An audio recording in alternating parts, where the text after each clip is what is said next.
जय हिंद, नमस्कार दोस्तों। भोजपुरी के बहुत बेहतरीन गायक कलाकार जिनको आप जानते हैं, आपको बताने की जरूरत नहीं है। अगर भोजपुरी में इस तरह के गाने आए और उस पर मैं चर्चा ना करूं, उस पर मैं वीडियो ना बनाऊं, ये कहां से हो सकता है। भोजपुरी के super star king power star Pawan Singh, यानी कि जिनको आप जानते हैं, आपको बताने की जरूरत नहीं है। उनका एक गाना आया है जो कि भोजपुरी की बहुत बेहतरीन गायिका अनुपमा यादव के साथ। वो गाना कौन सा है अभी आगे चल के बताने वाला हूँ आप सभी को।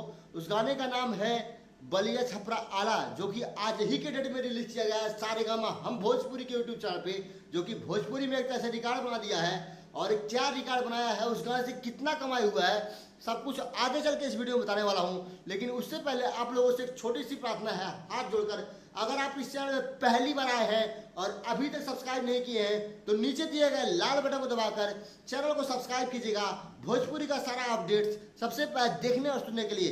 तो जी हाँ, नमस्कार साथियों, देर न करते हुए वीडियो शुरू करते हैं। कहते हैं भोजपुरी के सुपर स्टार गायक कलाकार पावर स्टार पवन सिंह और hit machine trending star Khesari Lal Yadav का गाना जब भी आता है तो भोजपुरी में एक तरह से रिकॉर्ड बना देता है। लेकिन पावर स्टार पवन सिंह और अनुपमा यादव का एक गाना आ गया है, जो कि जिस गाने का नाम है बलिया छपरा आरा, वो एक तरह से रिकॉर्ड ही बना रहा है। और रिकॉर्ड बना के एकदम पूरा रिकॉर्ड तोड़ रहा है, कई लोगों का रिकॉर्ड भी तोड़ रहा है और कई सारे रिकॉर्ड बना चुका है।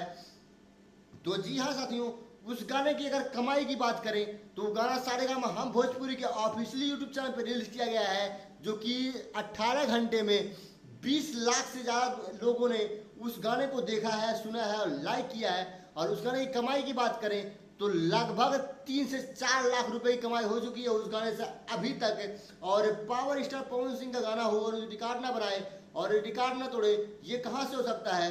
तो जी हाँ साथियों, उस गाने से लगभग 20 लाख की कमाई हो चुकी है और सारेगामा हम भोजपुरी के ऑफिशियली यूट्यूब चैनल में रिलीज किया गया है। डिस्क्रिप्शन में लिंक है, आप लोग एक बार जरूर सुनिएगा। अगर आप सुन चुके हैं तो भी सुनिएगा, क्योंकि गाना बहुत बेहतरीन है। जय हिंद, वंदे मातरम। फिर मिलेंगे नेक्स्ट वीडियो में।